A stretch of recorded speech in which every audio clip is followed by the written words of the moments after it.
درس قرآن کا ہمارا جو موضوع ہے وہ ہے اسلامی نظام۔ بہت اہم موضوع ہے اور ہر سال ہمارا تقریباً اس پہ کلام ہوتا ہے، لیکن آج کسی اور انداز سے اس پہ بات کرنی ہے۔ پہلے یہ بات ہوتی ہے کہ جو اسلامی نظام ہے اس میں کیا کیا فوائد ہیں اور اس کی کیا ضرورت ہے،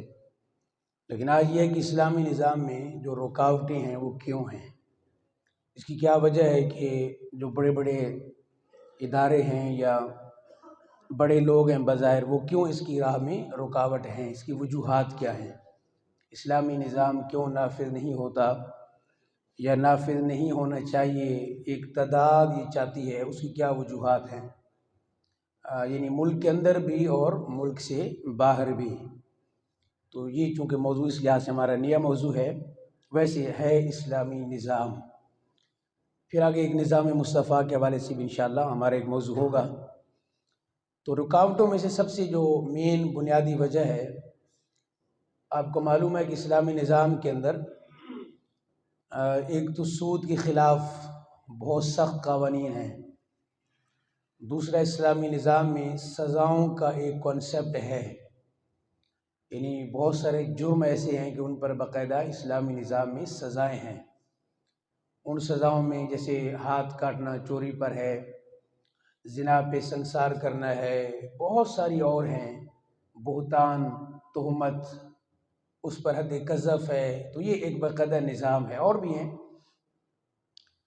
اس کے علاوہ پھر آپ دیکھیں تو اسلامی نظام میں یہ وڈیروں کو ختم کرتا ہے، جو جگیردارانہ نظام ہے اس کو ختم کرتا ہے۔ اسلام کا اپنا پھر معاشی نظام ہے، اس میں لازم بات ہے سود، بہت سارے ادارے ایسے ہیں یا بڑے بڑے ملک ایسے ہیں کہ جن کا نظام ہی سود پر چل رہا ہے، اور وہ چھوٹے ملکوں کو شروع سے لے کے آج تک یعنی سود کی وجہ سے جو جس سے لیا جا رہا ہے وہ بیچارہ کمزور سے کمزور، اور افسوس یہ ہے کہ ہمارے یہاں اس کو یعنی میڈیا پہ بطور ان کے محسن کے پیش کیا جاتا ہے، ورلڈ بینک ہو یا دوسرا ہو تو اس کو محسن کے طور پہ چھوٹے ملکوں کی مدد کرتے ہیں۔ اب چھوٹے ملکوں کی جو مدد کرتے ہیں وہ سب کے سامنے ہے کہ کس طرح مدد کرتے ہیں۔ تو یعنی اسلامی نظام میں یہ چند عوامل ہیں جو رکاوٹ ہیں، اگر اسلامی نظام آ گیا تو پھر یہ سب کچھ ختم ہو جائے گا۔ اچھا، خود حکمران تو کوئی بھی نہیں چاہتا کہ اسلامی نظام ہے، اس لیے کہ اسلامی نظام سب سے پہلے آ کے ان کی نفی کر دے گا۔ ہمارے اسلام میں کوئی اپنے آپ کو دنیاوی عہدے کے لیے پیش نہیں کر سکتا، یہ بہت بڑا ایک آپ سمجھنے کے ایک اصول ہے۔ یعنی حضرت سیدنا صدیق اکبر رضی اللہ تعالیٰ عنہ نے اپنے آپ کو پیش نہیں کیا، ان کو خلیفہ بنایا گیا۔ پھر سیدنا فاروق اعظم رضی اللہ تعالیٰ عنہ کو پہلے خلیفہ نے آپ کو بنایا۔ حضرت عثمان غنی کو حضرت فاروق اعظم نے بھی نہیں بنایا، انہوں نے اور تھوڑا سا چینج کیا، انہوں نے 6 یا 8 کے قریب بنایا کہ خود ہی چن لیں، یہ ہیں میرے نزدیک اس میں سے ایک چن لیں۔ تو اب اس کا مطلب ہے کہ آپ دنیاوی عہدے کے لیے اپنے آپ کو نہیں پیش کر سکتے۔ تو اگر اسلامی نظام آتا ہے تو جو باقی حکمران ہیں وہ تو سارے گئے، پھر جو اس کے اندر صفات ہیں، اسلامی نظام جو شرائط نافذ کرتا ہے اس حکمران کے لیے، اس خلیفہ کے لیے، وہ تو دور دور تک شرائط نہیں پائی جاتی۔ تو یعنی ہمارے ہاں آپ نے دیکھا ہوگا کہ اسلامی نظام کی بہت بات ہوتی ہے، لیکن بہت کم آپ نے سنا ہوگا کہ بھئی اسلامی نظام میں رکاوٹ کون ہے۔ یہ ایک علیحدہ سے ٹاپک ہے، میں نے تو آپ کے سامنے سرسری طور پہ بھی یہ ساری چیزیں پیش کی ہیں کہ ایک نظر جس کو کہتے ہیں نا طائرانہ نظر، ایک آپ اس کو دیکھ لیجئے کہ کیا رکاوٹیں ہیں اور اسلامی نظام کیوں نہیں نافذ ہو رہا، یا بالکل یعنی کلیتاً اس وقت اسلامی نظام مفقود ہے، آپ کہہ لیں بالکل کلیتاً۔ یہ نہیں کہ کہیں اسلام کے کچھ نظام نافذ ہے اور کچھ نافذ نہیں ہے، ہوتا ہے نا جزوی طور پہ اسلام نافذ ہے یا قانون کوئی نافذ ہے، اسلامی نظام تو کلیہ طور پر اس کو سائیڈ پہ رکھا ہوا ہے ہر ملک کے اندر۔ تو یہ چند سرسری چیزیں جو میں نے آپ کے سامنے عرض کی ہیں، اب آپ کو موضوع سارا سمجھ آ جائے گا اور اس کا جواب بھی مل گیا ہوگا کہ اسلامی نظام میں اصل میں رکاوٹ ہے کیا۔ آپ نے دیکھا ہوگا، میں نے 1-2 سال پہلے عرض کیا تھا کہ دیگر جو ممالک آپ کہہ لیں یا جو یورپ کنٹریز ہیں یا آپ دوسرے ملک لگا لیں جو خصوصاً جن کو بڑی دلچسپی ہے ہمارے ملک میں، تو ان کے ہاں بھی وائٹ ہاؤس کے اندر افطاری کرائی گئی، اور یہ 1 سے زائد بار ہو چکا ہے کہ روزہ دار وہاں پہ تھے، ان کو افطاری کرائی گئی، پورا پروٹوکول دیا گیا. اور ہمارے میڈیا والے وہ کہتے ہیں جی کیا بات ہے، ہمارے علماء تو ویسے بولتے رہتے ہیں، یہاں تو روزہ دار کو افطاری کرائی گئی، وائٹ ہاؤس میں افطاری کرائی گئی ہے فل پروٹوکول کے ساتھ. اسی طرح آپ دیکھیں گے بہت ساری ہماری تنظیمات ہیں تو بڑا اچھا کام کریں ماشاءاللہ، لیکن ان کو وہاں بالکل یعنی اجازت ہوتی ہے آپ جو بھی کام کرنا چاہیں دینی حوالے سے، آپ اپنے مدارس کھولیں، اپنا کام کریں. پھر وہاں کی تنظیمیں بھی بنی ہوئی ہیں جو مسلمان وہاں پہ رہتے ہیں، تو نماز کے حوالے سے، روزہ کے حوالے سے، داڑھی کے حوالے سے، ایک دو ملک کو نکال کے تو وہاں سارے مسائل ہوتے ہیں، کوئی پابندی نہیں ہے، آپ سارے کام کر سکتے ہیں، نماز پڑھ سکتے ہیں، آپ برقع پہن سکتے ہیں، اسلامی بہنیں ہماری، ایک دو ملکوں کو نکال کے. تو اب ہمارے میڈیا والے یہ بات کرتے ہیں تو جو آگے عوام ہے وہ کہتے ہیں جی واقعتاً بات تو بالکل ٹھیک ہے، علماء تو ویسے ہی کہتے رہتے ہیں کہ یہ اسلام کے نظام میں رکاوٹ ہیں اور نظام مصطفیٰ کے راستے میں یہ رکاوٹ ہے، انہوں نے وائٹ ہاؤس میں افطاری کرا دی ہے، نماز پڑھنے دی ہے، جلوس نکالنے دیتے ہیں، ہمارے وہاں پہ کوئی سیکورٹی بھی دیتے ہیں ساتھ، بلکہ آپ جلوس نکالیں. حالانکہ آپ اندازہ لگائیں کہ ان عبادات سے تو ان کو کوئی مسئلہ ہی نہیں ہے. اس کو کہتے ہیں مذہب، یعنی نماز، روزہ، حج، زکوٰۃ، یہ مذہب میں آتا ہے. جو دین ہے، دین وہ مذہب کے لیے ان کو کوئی ایشو نہیں ہے. آپ 5 وقت نماز پڑھیں، آپ ہر لمحہ مسجد میں رہیں، اس سے ان کو کوئی پرابلم نہیں ہے. اس لیے 2 سال پہلے ہمارا ایک موضوع تھا کہ جس میں ایسے اسلام کو پھیلانے کی انہوں نے کوشش کی اور بلکہ کر بھی رہے ہیں اور بہت بڑے پیمانے پہ، اس پر پوری کتاب موجود ہے. تو اس میں 2007 میں تو وہ اسلام ایسا تھا کہ جس میں امن ہی امن تھا، اور جس میں بھائی چارہ ہو، جس میں ظالم کے خلاف جو اٹھنے کا جذبہ ہے یہ بالکل نہ ہو، جس میں سرکار کی محبت اس معنی میں کہ جذباتی ہو جانا یا سرکار کی محبت میں بالکل ہر شے کو رد کر دینا، ان تمام چیزوں کی نفی تھی. انہوں نے کہا جی اس اسلام کو پھیلاؤ. اس پر پوری کتاب لکھی گئی، انگلش میں وہ کتاب تھی. تو وہ 2 سال پہلے میں نے ہمارا موضوع بھی تھا، مجھے چونکہ اس کا صحیح نام یاد نہیں کہ موضوع ٹاپک کا نام کیا تھا، لیکن وہ ہے یہودیوں کی سازش یا اس طرح کر کے موضوع تھا. اب مسئلہ یہ ہے کہ ہمارے بھولے بھالے مسلمان جب یہ سمجھتے ہیں کہ یار وہاں تو سارا کچھ ہو رہا ہے، ہم خود ٹی وی پہ دیکھتے ہیں مسلمانوں نے جلوس نکالا ہوتا ہے میلاد النبی کا، اور وہ فل سیکورٹی بھی دیتے ہیں، کبھی منع نہیں کرتے، روزہ سے منع نہیں کرتے، مسجدیں بن رہی ہیں، سب کچھ ہو رہا ہے. تو مذہب سے کفر کو یا ایسے لوگوں کو جن کا بھی میں نے تذکرہ کیا، اس سے ان کو کوئی مسئلہ نہیں ہے مذہب سے. بلکہ ایک اور کتاب تھی جس میں یہ کہا گیا تھا کہ مسلمانوں کو اس کام میں اور لگاؤ. آپ حیران ہوں گے کہ میں نے کہا نا کہ کہا گیا کہ آؤ روزہ افطار کرو اور فل پروٹوکول کے ساتھ، تو انہوں نے کہا جی مذہب میں تو اور زیادہ، بلکہ ان کو مواقع دو کہ مذہب میں جائیں. مذہب میں دین کی بات کریں گے تو اس میں نظام آئے گا، پھر نظام میں آپ کو پتہ پوری تفصیل ہے، ایک نظام میں معیشت ہے، پھر نظام میں عدل و انصاف ہے، پھر آپ کے نظام میں سیاست ہے. یہ سارے نظام میں کوئی 8-10 نظام آتے ہیں، میں نے ابھی مختصر عرض کیا ہے. تو یہ سارے نظام کی جب بات کریں گے تو پھر پورا نظام ان کا زمین بوس ہو جائے گا.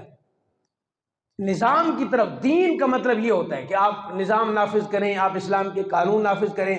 مذہب اور دین میں کیا فرق ہے؟ میرے خیال میں آپ نے اس پر بھی بہت کم گفتگو سنی ہوگی کہ دین اور مذہب میں کیا فرق ہے. مذہب ہے ان چیزوں کا نام، جیسے میراج کی نماز ہے، روزہ ہے، حج ہے، زکوٰۃ ہے، اب یہ اپنی عبادت کرتی ہیں، اب یہ مذہب ہے. اور دین کیا ہے؟ اگر جس کی باریکیوں میں بہت فرق ہے، آپ علماء کی کتابوں کو پڑھیں گے، محققین کو، تو اس میں دین اور مذہب کی تعریف کی گئی ہوگی. اس لیے ہم کہتے ہیں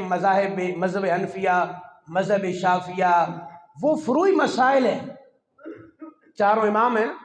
تو آپ نے پڑھا ہوگا کہ جی یہ امام اعظم کا مذہب ہے، یہ مذہب شافعی ہے، یہ مذہب مالکی ہے، یہ مذہب حنبلی ہے. وہ فروعی مسائل میں جو آپ عبادت کرتے ہیں اس کے مسائل اس میں آ جاتے ہیں. دین یہ ہے کہ وہ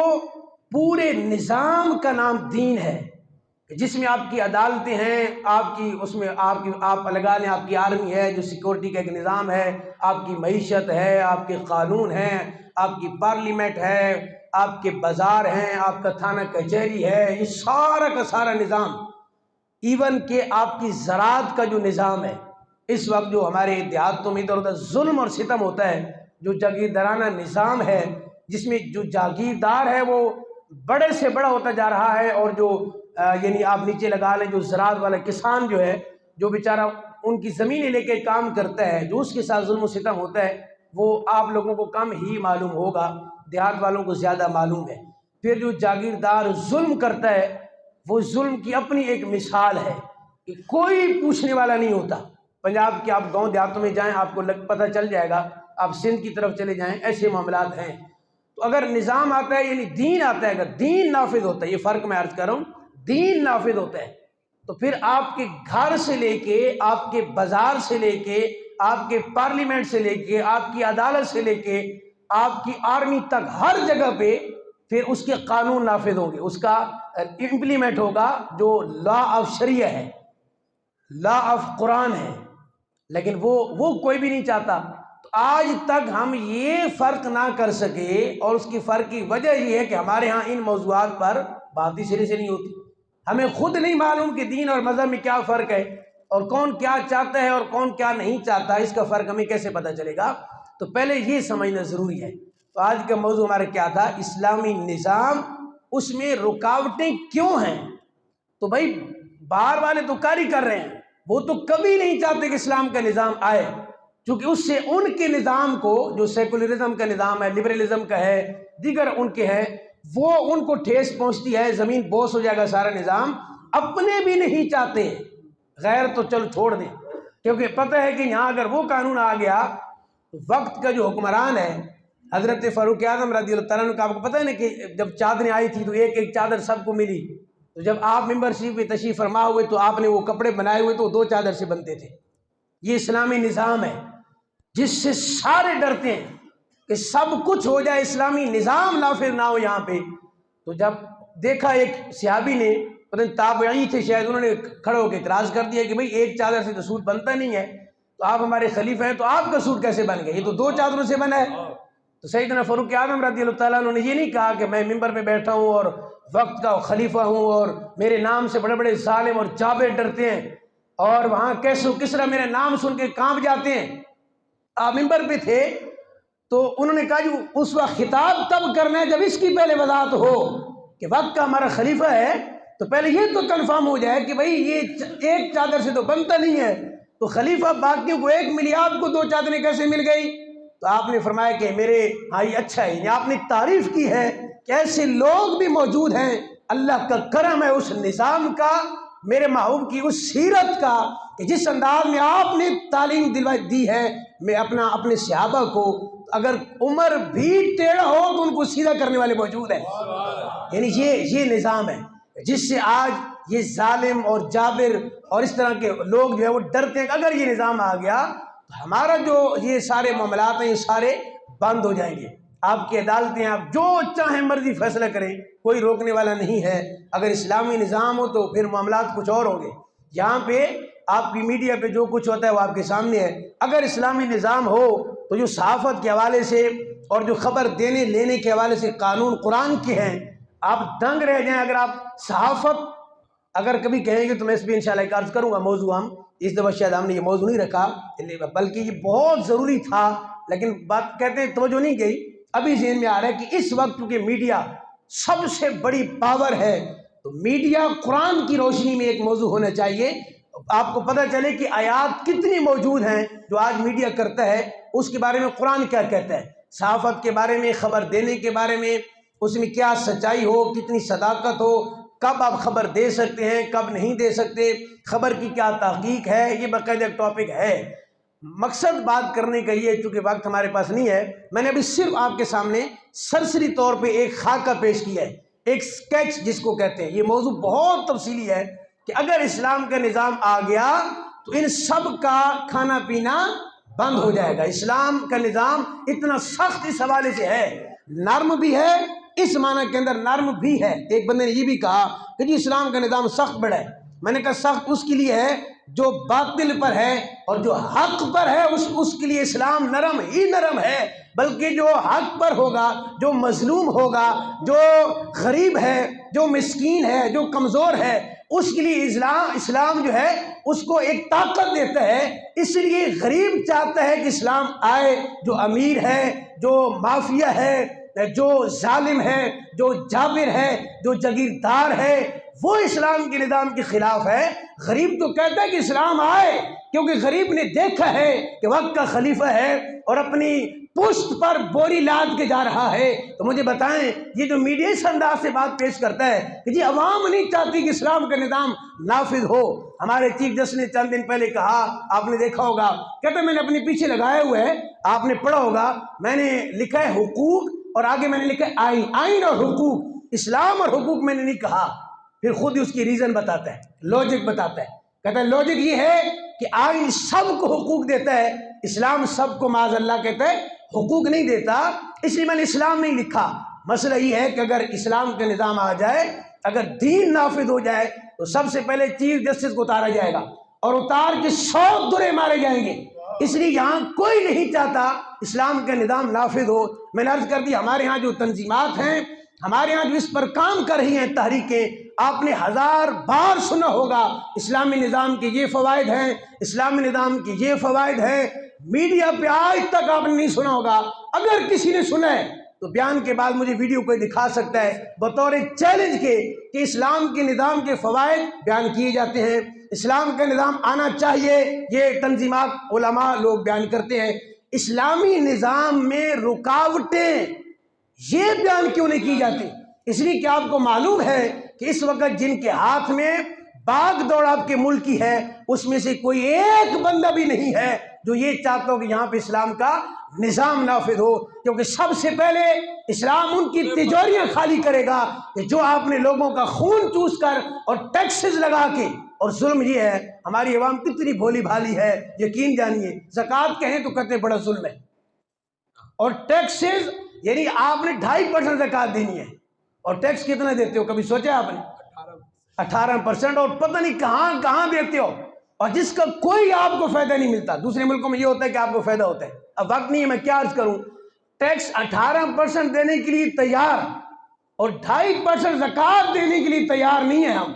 یعنی یہ آج کا جو موضوع تھا یہ بہت تفصیلی ہے، میں نے سرسری آپ کو پیش کیا۔ اسلامی نظام میں سب سے بڑی رکاوٹ ہم خود ہیں، باہر کے لوگ تو ہیں ہی ہیں، کیونکہ اگر نظام نافذ ہوتا ہے تو وہ ایک چیف جسٹس کو بھی پوچھ سکتا ہے، ایک صدر کو بھی پوچھ سکتا ہے، آرمی چیف کو بھی کٹہرے میں لا سکتا ہے، اگر فاروق اعظم رضی اللہ تعالیٰ عنہ کٹہرے میں آ سکتے ہیں کہ جن کا مقام اور مرتبہ یہ ہے کہ جن پہ فرشتے بھی ناز کرتے ہیں، تو آج کا بندہ کیوں نہیں آئے گا؟ تو لہٰذا ضرورت ہے اسلام کے نظام کی تعریف،